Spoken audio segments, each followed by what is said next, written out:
Hi, I'm Stephen Hand. I'm running for Mayor of Ongerpringa. Today I want to talk about will Teslas save the Ongerpringa Council in a state of climate emergency. So I attended a meeting today at Ongerpringa Aldinga meeting, so an Aldinga Association meeting, so of the residents in Aldinga. And the local candidates stood up, and one of them said that the reason he's standing is for climate emergency, and how he wants to fix this is by having Teslas for the council. So the Ongerpringa Council, lots of Teslas all over the place. Now, how do you feel about Teslas? You probably think the idea of owning one yourself is fantastic, but can't afford one. That's how I feel. Now, I could probably buy a Tesla, and I've got a big solar system, and maybe a Tesla does make sense for me. But I don't drive very much. I just don't drive very much, so it doesn't make any financial sense for me, and I'm not going to save the environment by buying a Tesla, because the amount I drive just makes no sense in buying a Tesla. So, does this make sense? Is this what the climate emergency is about? Buying Teslas for council is going to save the environment. Now, I'm going to put a couple of questions to this, which I do look at this stuff, and I am into the environment. So I do have big solar systems. We do have rural native bush that we own, 85 acres of it.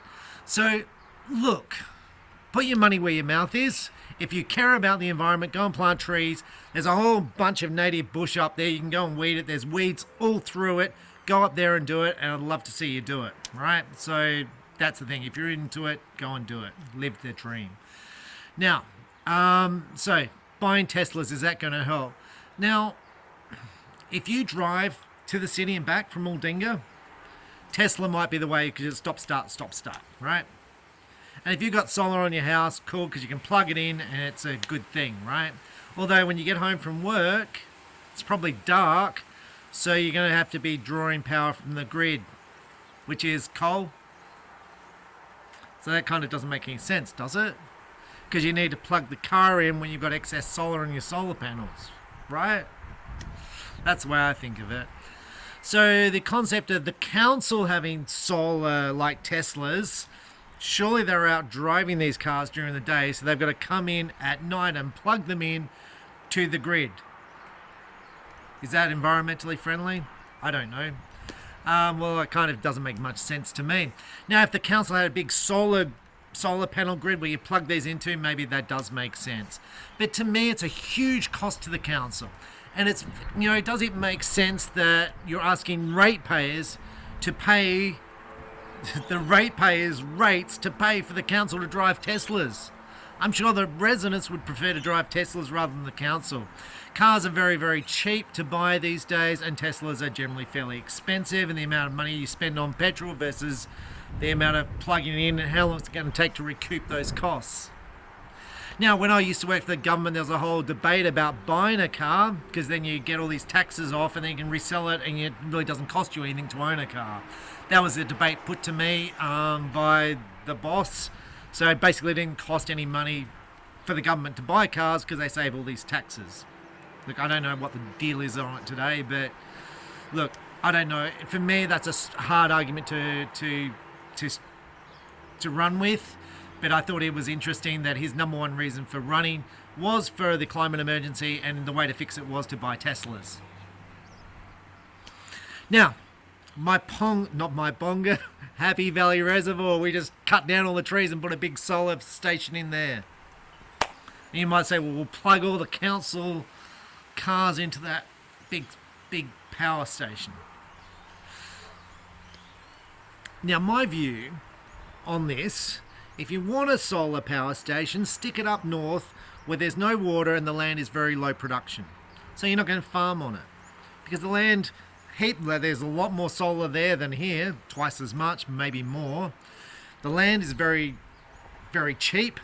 Land here is very expensive. You can farm with it, you can grow trees. This is where we should be growing trees and farming. That's my view. We've got water, we've got stuff, and it's like this is what we should be doing. It makes no sense to cut down trees where we've got water and we've got good soil to put a solar plant in. It makes no sense. And people are like, yes, the environment. No, I don't think so. I don't think that's the environment. I think you've got that completely wrong. That's my point of view, and maybe I need to be educated more. on this top point, but these are your rates. We're in debt. The council's in debt.